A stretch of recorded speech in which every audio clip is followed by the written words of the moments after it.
God is so God. good. Praise God. All the time. Hallelujah. All the time, God is good. Jesus. Thank you, Lord.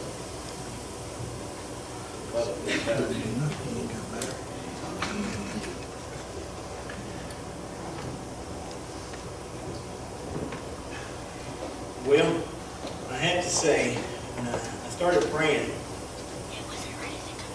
about what to speak tonight, usually after I get done speaking, I usually go back and kind of look at my notes and what I spoke on and kind of go back through and just add another thought or something come to mind. But when I sit down, I went back through what I had spoke on, and I said, all right, God, you know I've got to preach this Sunday, and so, well, what is it you want me to speak on? And I kept going back to this scripture, and I spent a day mulling it over, and I said, God, I said, I don't want to, I said, it's kind of a repeat. I said, I don't want to repeat what I spoke on. And so I come back the next day, and I sit down in the chair, and I was going back through, and I kept coming back to scripture, and I said, God, I said, this is, I said, what is it you want me to speak on? And I think if God if there was a V8 there in my office, he would probably hit me in the head with it, because he kept saying, this is what I want you to speak on. So finally, I said, all right, God, I said, if this is what it is, I said, then you're going to have to give me something new, because I said, I'm not going to stand here and I'm not going to repeat myself. But he gave me some scriptures in Luke 14:25 and 35. And last time I had talked about the cost of being a disciple. Well, I want to focus on another part of that, and the part I want to focus on is the commitment of being a disciple. Now, see, to be committed means that you're all in, that you're 100% into it. Sherry last week talked about growing where you're planted. Steve Pastor has preached on several times about stepping into your calling. And just like Sherry had shared just a little bit ago, that God is doing great things. We started out this year, we added one service. Here the last few weeks, we've added 2 more services. We're all in one day now that we don't have something going on here. And I believe within the next few months that we're going to fulfill that day. But God is slowly starting to fulfill the vision that He has for this church. He's starting to put things into place, put things in to where it needs to be. Now, we need to have a desire. We need to have this a calling, or that we look at God and say we're willing to be service. We have a desire to be used to bless your people. The Bible tells us that the fields are white, but the laborers are few. And I believe that God is going to start sending the laborers. He's going to start sending the people here to fulfill the positions. He's going to start using people in the spots that He has called them to do. And see, when we start looking at this commitment, the first thing we look at is, are we saved? Now, see, if we're saved, it's a little more than just being saved. See, when we bring people in, Pastor had mentioned this once before about doing kind of a new covenant type class. Kind of giving them a good foundation, some good, solid foundation that they can work with. And see, when we bring them in, when they come in here, it's our job as disciples, as a church body, is that we take them, we nurture them, we show them how they can walk in victory. Not only do we show them, but we show them with words, but we also show them with the way that we walk, with the way we go through life. And see, then we start looking at, are we committed? Now see, it's kind of like Jesus' main job, the main job that He left for us was to go out and make disciples. See, there's a difference between a believer and a disciple. See, a believer, they say they believe, but a disciple is 110% in. He is fully committed to what Christ has for him. And it doesn't matter what it is. He's committed to doing that job. See, when we take on a new job, we're taught how to do that job. We're trained. And then eventually, we may have to train someone else. Eventually, we train other people to do that job, or we can move on to do another job or to train someone else. And that's what discipleship, that's what it is. See, you can't be a disciple. It's not something instant. It's something that you've got to work for. It's something that you've got to dig in, and that it takes time. You know, it's not like an instant food. There was a comedian. He said he'd come over here from a foreign country, and I was watching a little bit of his act, and he said, you know, I was walking through a grocery store, and he says, I saw where there was instant milk. You just had to add water. There was instant orange juice. You just added water. There was instant everything. You know, everything you just instant. You added water. And he says, I got a little excited because I walked down the baby aisle. And he said, there was baby powder. And he said, the first thing that come to mind is, he said, all you got to do is just add water, and there's a baby. But see, a lot of times people think that that's how discipleship works. A lot of times people think that, well, I get saved, I get baptized, now I'm a fully blown flower. I can go out and I can start being a disciple. See, the thing is, the disciples are not born. They are made. It's a commitment. It's something that we've got to dig in, and we've got to start studying. We've got to get into His Word and fully develop into that disciple. That's what Pastor, that's what he does. Is he brings us in here for church, and when he teaches us, he molds us. He brings us up to where he can send us out to bring in the harvest. Yes. See, in Luke 14 and 25, it says this. It says, a large crowd was traveling with Jesus. And they turned to him, and he said, if anyone come to me and does not hate father and mother, wife, children, brother and sister, yes, even their own life, such a person cannot be my disciple. And whosoever does not carry their cross, follows me, cannot be my disciple. Suppose one of them wants to build a tower. Won't you first sit down and estimate the cost to see if you even have enough money to complete it?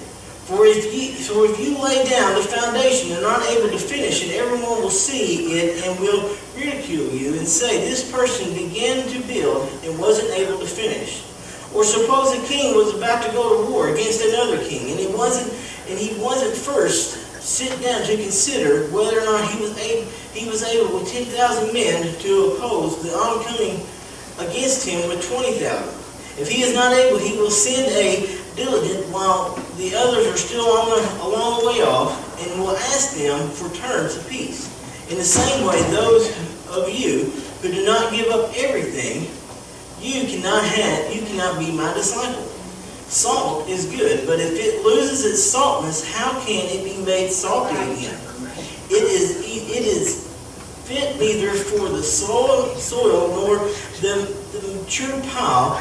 It is thrown out. Whosoever have ears, let them hear. And see,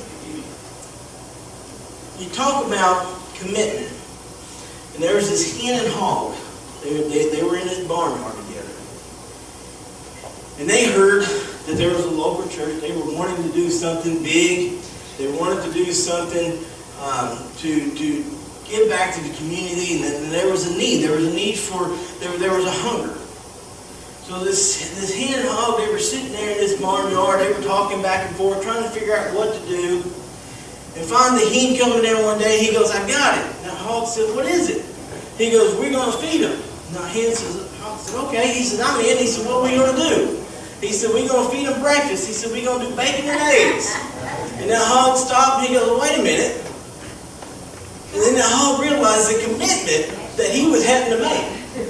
That hen is going to keep laying eggs. But see, the hog, his commitment, he was going to have to commit his life. He was going to have to give up his life in order to fulfill that need that was needed there in that community. See, this is not just a once-a-week thing. See, we need to walk in our life. We need to emulate Christ. When people see us, they need to see who Christ is. When we walk along, when we walk, it needs to be a total commitment. Just like that hog, like I said, he was all in. He was ready to help until that hen gave him the idea, and he's like, well, wait a minute. I don't know if I want to do this now. But let's do something different. See, that's the same way with the commitment. See, we need to be all in. We need to be ready to make that commitment.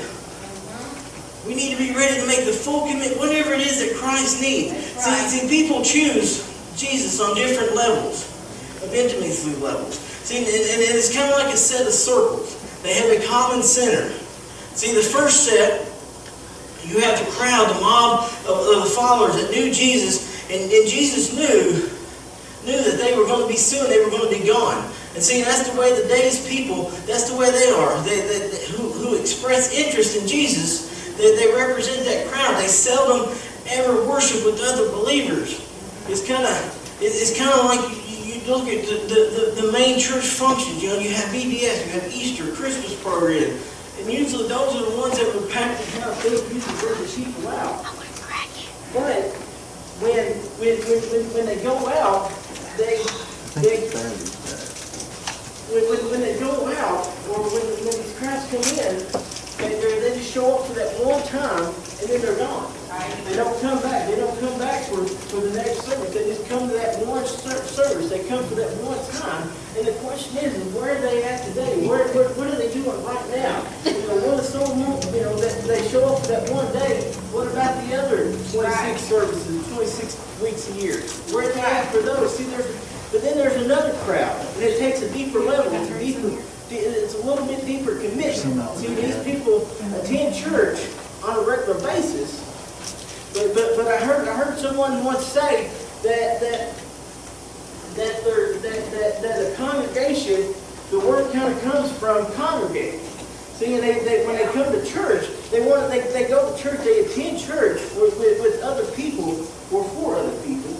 They want to socialize. They want to just hang out with the crowd. They want to get together with other people in the church. You see, and that pastor, what he called them, he called them butterflies. They want to fly from church to church. Come on.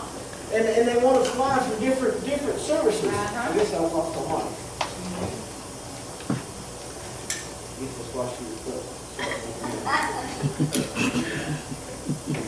But see, they start flying. They start honey hopping to different churches. And basically they go to one for a little while, then they go to another one for a little while. And then when they get there, when they get to these churches, they'll stay there for a little while. Then someone may upset them, or the pastor may say something. And the real truth is, there ain't nothing to upset him. He just speaks the truth, and their toes get a little uncomfortable. So then they go over here. And then they stay here for a little while. Then they go over to this one. See, they don't really want to commit to nobody. So they figure they can just kind of hop around, and there's really no commitment they have to do. But then there's a little bit deeper commitment. See, and the next level is the ones that are all in. These are the Christians that are completely sold out to Jesus. Oh yeah. That when the pastor stands up and says, "I need someone to take on a nursery class," they're the ones that raise their hand. Or when the pastor says, "I need a jail ministry," they raise their hand. Or "I need someone to clean the bathrooms," they raise their hand. They don't care what it is, but they're there to completely do whatever it is that God needs them to do. They're there to fill the gap, to fill whatever it is that God has called or needs upon that church. See, we got to think about what circle do we represent today? Where do we fall in that circle? See, the jobs of the disciples come out of the core of a commitment. And then once we committed, then once we become disciples and we're fully committed, well, then we move out into the crowd. And see, when we move out of that crowd, we start making more disciples. We start bringing in more of the harvest. See, the goal of every ministry is to bring in and bring in people and send out disciples, make disciples. See, Jesus took 12 men and he turned this world upside down. 12 men. Now, I got to thinking, what if there was 100, 500, 600 people right here in Georgetown that was all in? What could God do with that many? What could God do with just what little bit that he did? Not a little bit, the lot that he did with the 12. Just to imagine what he could do with 500 or 600 people willing to say, "All right, God, we're all in. We're completely committed to this." Now, see, if we go back and we look at those scriptures, the first part of that, Jesus he painted an image of a family. He used a family. Now, when I read this first part, I was reading along, and of a sudden a word jumped out at me, and I had to back up because it took a minute for it to register. But the word that jumped out to me was hate. Jesus said Jesus said that to be a disciple, you must hate your family. And I got to asking myself, I said, that don't make sense in that right there. I said, Jesus is always talking about love and loving your enemies and loving everybody. I said, and I got to digging a little more into that. And then I got to thinking, I said, I said he was using that kind of as a figure of speech, something to get our attention. And that's what he, when I read it, like I said, it got mine real quick. And he was looking to make a big impact. He was looking to, like I said, to grab your attention, to get hold of you. Because see, that word right there, what is used is an exaggerating statement and not need to be taken literally. See, we do this every day. At least I do with my kids. I'll tell them, and it's usually, I've asked you 1,000,000 times to pick your room up. My wife has said, I've asked you 100 times to do this, or, and she may ask me 100 times, I don't know, probably, but we start exaggerating, we start but we say that to get hold of attention, to get the attention of whoever we're talking to let they can start paying attention. But then I dug into that word, I looked up into the Greek, and when I looked it over into the Greek, the word that hate, when I used it right there in that verse, actually is same, which means to prefer above. Now, when you start thinking about that, we sing a song all the time that says above all. That Christ needs to be above all things, above everything that we have in our life. Christ needs to come first. Yeah. Christ needs to be the first thing that we think about. Christ needs to be number one. He needs to be the top of the list. And then everything else is going to fall into place right behind that. And see, it's also true that sometimes that when we love Jesus, that relationship we have with Jesus, sometimes that will alienate us from people. Sometimes people will tell us, look, I can't be friends with you because you go to church, and I live this life, and we just can't be friends. And I tell them, so that's fine. I'll pray for you, and we'll go our separate ways. But when I got to studying this, I didn't realize this, but if a Muslim comes to know Christ, the family will hold a funeral and they will cut completely ties with that person. They will do a full-blown funeral and basically to symbolize that that person is dead, that they don't want nothing to do with him no more. And I couldn't, that was mind-blowing to think, here was a man, one, that was accepting Christ, but he was accepting Christ knowing that he was going to lose his family. And he was giving up all that. And like I said, it just blew my mind that was the way they believed, that they would completely cut him off, that they would no longer have anything to do with him. Now see, the second part of that, on down in these scriptures, it talks about the cross. It talks about taking up the cross. And basically it's like we should live like we're a dead person. Now see, the image that Jesus uses for that cross was where he died on that cross for our sins. But see, if you look at that cross back in Bible time, it represented something horrible. It was if you were hung on that cross, that if they saw it, people walking out of town, they knew that what their destination was going to be. It was a painful death. It was a very gruesome death. But see, a real disciple is someone who carries his cross. See, a lot of times throughout the years, people have really confused what the cross is really about. Like I said, the cross. It used to be. It was something that was represented death. Represented something horrible. Then it used to be. There was this lady. That was her favorite statement. We used to pick her up all the time in the ambulance. She was a frequent flyer.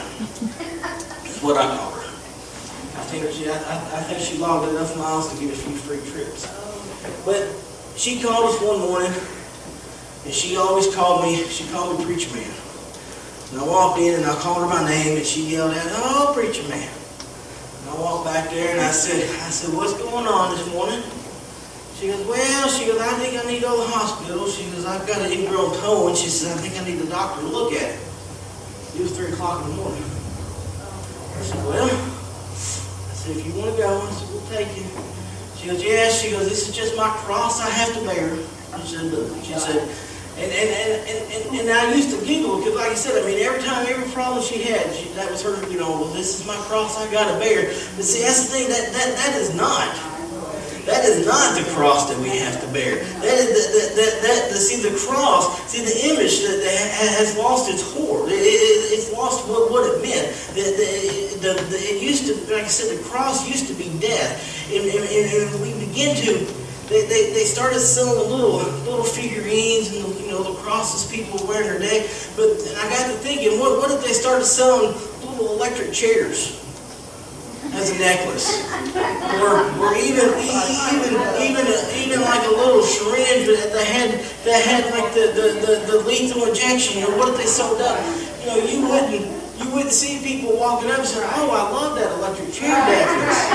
Or look at this syringe that my husband got. You wouldn't see that.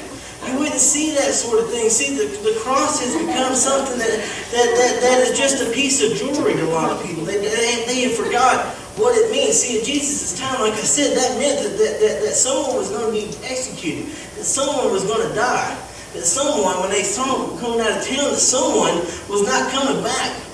More I watched this documentary about prison. Death row. And once everybody has reached their certain point and they have exhausted all their options, the guards that participate in the execution, they start practicing, they start running through the scenarios, and the prisoner gets his last meal, he gets the clergy comes in and he does his thing. But as he's walking down to his final walk, walking down to the electric chair, whatever they're going to do, they're yelling, "Dead man walking, dead man walking." And basically he's alive right then, but they know that he's as good as dead, that he's not coming back, that he's walking into that room, but he ain't walking out. They know that he's walking down that hallway, but they're not going to see him again. And this is the perfect example of what Jesus was talking about when he was talking about carrying the cross. We are dead people. We need to start acting like we're a dead person, like we're dead to the world. See, Paul understood this, what it meant to carry a cross. See, in Galatians, there was 3 different verses that I pulled out. And the first one is in Galatians 2:20. It says, "I have been crucified with Christ, and I no longer live, but Christ lives in me." Then in Galatians 5:24, it says, "Those who belong to Christ Jesus have crucified sinful nature with the passion and desires." And then in Galatians 4:16, it says, "I may never boast except in the cross of the Lord Jesus Christ, through which the world has been crucified to me, and I to the world." See, when you read all that, basically what that means is that the world has nothing to offer to me. That we're dead to the world. Now, we have a lot to offer to the world. We can offer them a man named Jesus. We can share his love. But as far as what the world has to give to me, see, I've come along too far to turn back. I've come along too far to give in to just what the world can offer. That's just a temporary reward that eventually will go away. See, my reward is being laid up in heaven. What God has got for me is laid up in heaven. And see, we need to be disciples. We need to be all about God's business, doing his work, bringing in the harvest to build his kingdom. See, in many ways, a dead man is set free. And we truly won't be liberated until we understand what it is to be crucified with Christ. See, being a disciple is not just a program.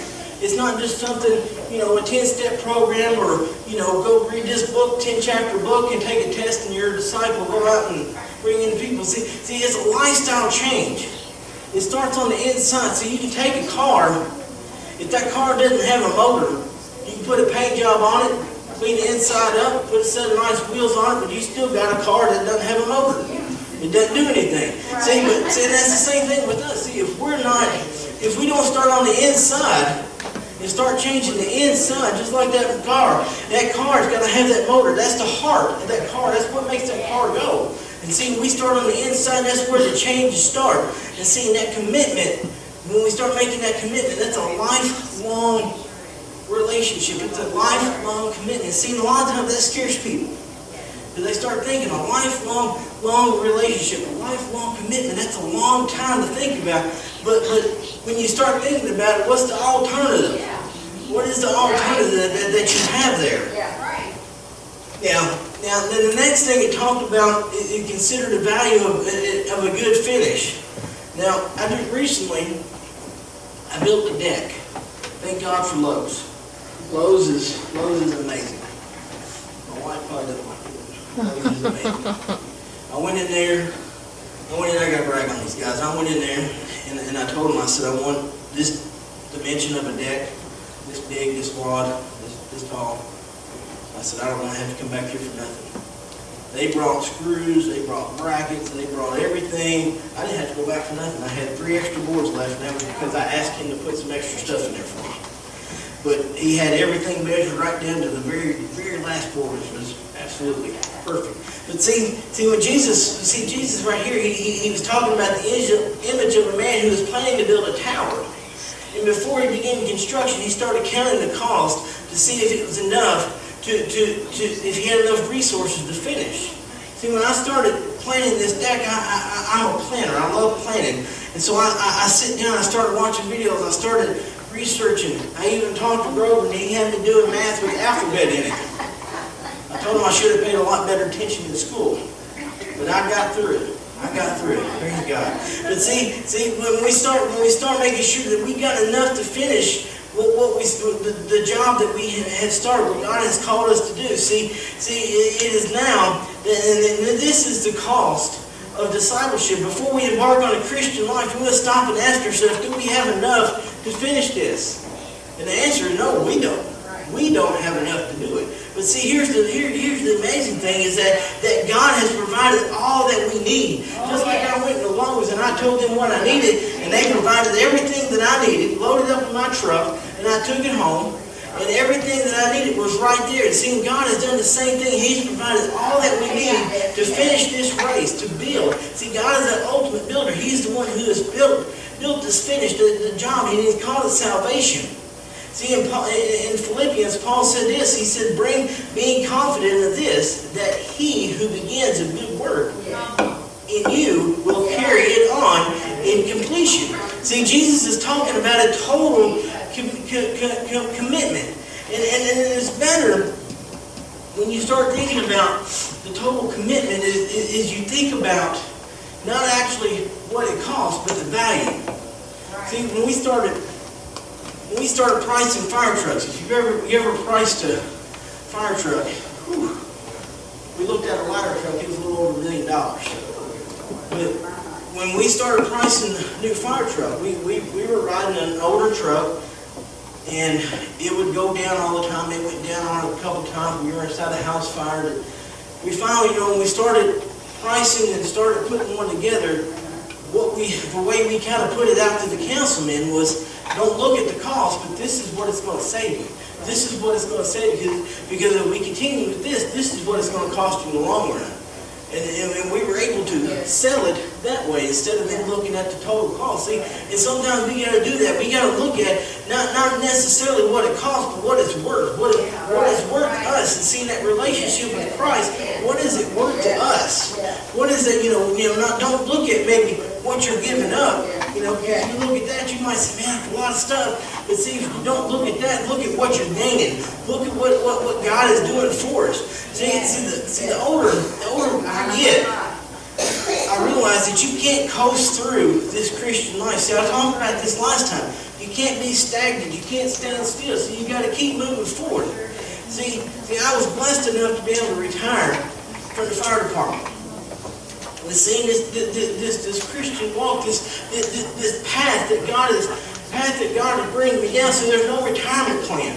there's nothing there. The retirement plan is what God has got stored up in heaven for me. See, one of the guys that mentored me when I first knew that this is what I wanted to do. I don't know if Brother Sherry and Steve ever met him. His name was Brother Everman. He was an older preacher. And he pastored a church for years, and he finally got to where his health wouldn't let him do it. But he had strokes and heart attacks, and I made several runs on him where his sugar would bottom out. But he was a man of God. But I never will forget watching him preach. And his hands, he would start shaking his hands like that. Then all of a sudden he'd do a little like that. But the next thing you know, he was coming off the platform, stepping onto that pew, and he was walking the pews all the way to the back. And here he was, up into 70s, 80s years old, could barely walk. But when God would get a hold of him, he would bring the word. And he had to fight his family up until the day he died. When they put him in nursing home, that's what he was doing in a nursing home. He was still sharing God's word. He was still sharing who God was. Even though he was bound to a bed, he was still sharing who God was all the way up until God called him home. See, there's no retirement plan. See, if you look through all the Bible, there were great men and women that started this race off, and they started out hard, and they were doing good.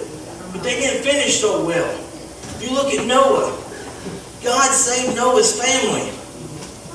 But then in the end, Noah ended up a drunkard. He ended up naked and cursing his sons. You look at Solomon; he was a wise man, but then he let his many wives mess with his mind and his heart, and they got his heart away from God. See, you got to think: are you finishing this thing well? Like I said, I've known some folks that started this race off, and they started off hard, and they were doing great. God had great plans for them. They were making a difference. They were doing good. Then all of a sudden, they just slowly started slacking off. And then the next thing you know, they're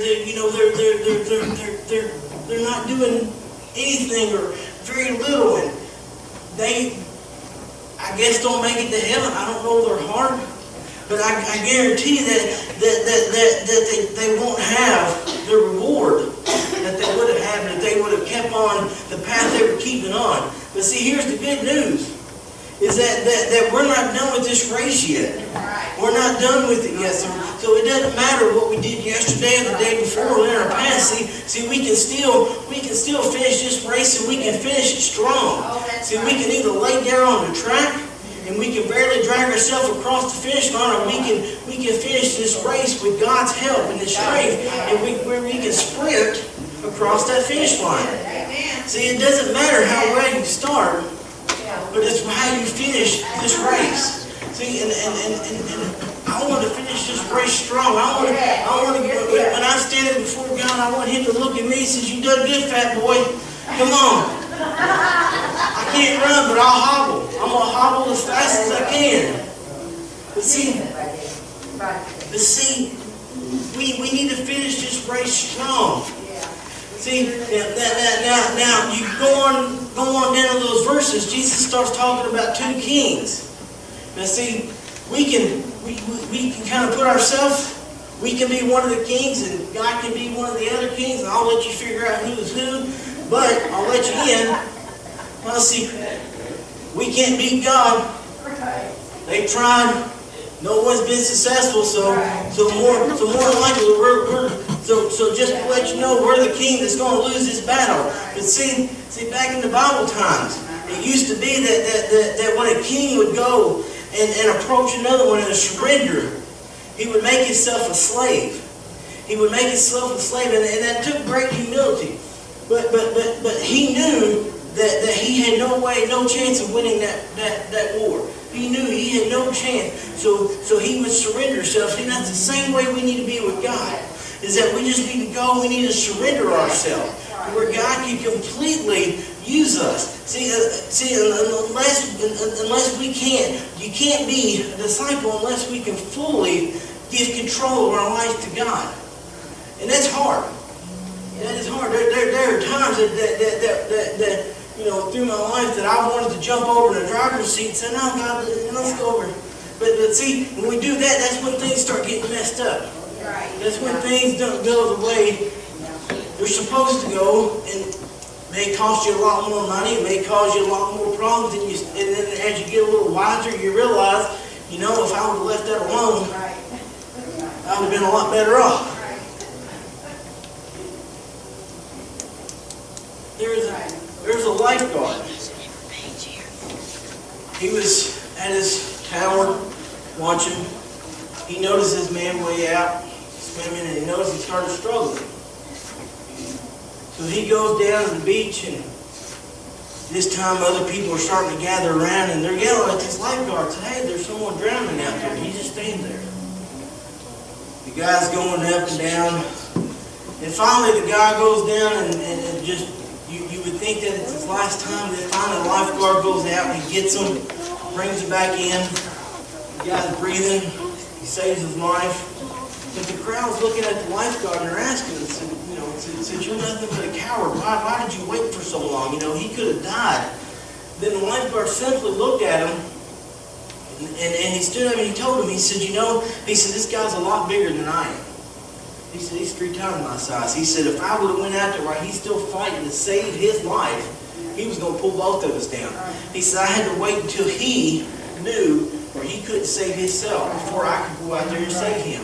And see, and that is the same thing about salvation. See, as long as we think that we are strong enough to save ourselves, then God can't come in and save us. But see, until we get to that point and we realize that we're hopeless, that we're lost, that Jesus can come in and rescue us. See, I don't know if you've ever been to that place, but I've been there.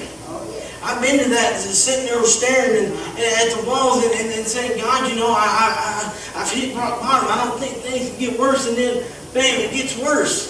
Then it just, you know, and then finally you just say, "God, I give it all to you. I give up. I can't keep doing this." And I give you complete control, and the next thing you know, things start turning around. See, I believe that's why in Psalms it talks about raising your hands. See, if you look at raising your hands, you know, a lot of times, you know, you see when the officer's taking someone out of a car at gunpoint, he tells them to raise his hands, or someone comes out, you know, that's a sign that they're giving up. See, that's the same thing with God. Is when we get to that point, and when we surrender, see, sometimes we need to do that every day. But just completely surrender every day and raise our hands and say, "God, I give up. God, I can't do this. God, you know, you're going to have to take complete control. Here it is. I'm just going to get in the passenger seat, and we're going to go wherever it is that you want me to go. I'm going to fulfill whatever need there needs to be fulfilled, and I'm going to trust in you that you're going to give me the knowledge." You know, through this whole thing, you know, often I brag on Dad all the time. I tell him, I said, "I don't know how you ever got so smart in the Bible, because I've never thought that he would have known what he knows years ago. But I can call him and I can ask him a question, and he don't even have to hang the phone up to say, 'Let me look it up.' I mean, he just rattles it off. And you know, when I sit, you know, and I get to thinking, you know, thinking about him and watching, and sitting here watching Steve and all the knowledge and everything that they have, and I think, God, you know, I'm not, you know, there's no way that I can do this. And then God said, you know, He said, you know, and then God just keeps reassuring me that the knowledge will come, that all that will come, as long as you just keep on the path that you're on. And so, you know, and so every day I just got to surrender to God. I said, "God, give me the knowledge, give me the strength, because I can't do this without you.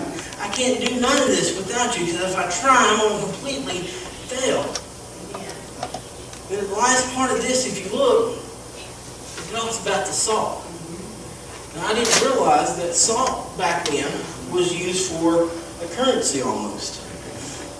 Now, over the last couple of years, I have really fallen in love with living off the grid lifestyle. My wife didn't like it. I keep telling her that that's the direction we're going. But one of the things that these men do, and they even did it back in Bible time, was they would take salt, and that's how they preserved their meat. They didn't have refrigerators. They didn't have anything to keep their meat from rotting, so they would take the salt and they would coat it, and that would keep it, slow down the rotting process to preserve the meat.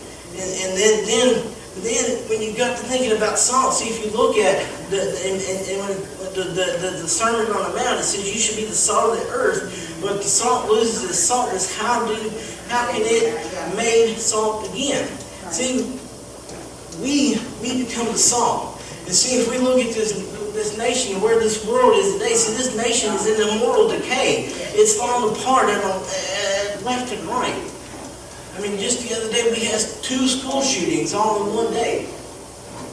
You know, and you know, we constantly, you turn on the news, you see this generation that is desperately needing Christ. That is, you know, they don't know what they're looking. They're just looking for something. They're so lost. But see, if we're going to be like salt, we must come in contact. See, we can't sit behind these 4 walls. We've got to come in contact with that corruptness. We've got to come in contact to where we can slow down that process, and we can stop the process of this decaying of this world. See, when we become disciples, see, we're sent out. We become that salt. We start slowing down that process. See, and it's our job. It's our job to start preserving the goodness. It's the goodness of this culture. See, we go out and we start loving on people. You see a lot of these. I can't think of the one church that's always protesting and they you know, I don't think they're even a church. They say they are, but they're always out protesting these funerals and different things. But see, that ain't what Christ wants us to do. He wants us to go out. He wants us to love on people. He wants us to show them that love. It doesn't matter the choices they've made in life in the past. We're there to love them now. We may not agree with their life choices and the thing they're doing, and we can share that with them out of love. We can share that out of love, and when you do that, you show them that you're not there to hate on them or give them a hard time, but you're there to show them who God is and show them that love. And see, that's what we can do. We can start showing that love to the world. We can start saving, or we can start slowing down the decaying process of this world. See, we like I said, you know, we want to see people saved, but see, but most importantly, we want to be able to show them. We want to be able to bring them up, help them build a strong foundation where they can walk in this victory. They can walk and they can see that through us. See, salt also is also an irritant. If you've ever been out swimming in the ocean, if you open your eyes will eventually become bloodshot. But it takes care of cleanliness. It cleans cuts. It cleans wounds. See, so again, we're the salt. We go out into this world and we clean up this world through what God is doing in us. He sends us out as disciples, and we go out and we start cleaning up this world, what Christ does. We start sharing that with Him, showing people who Christ is.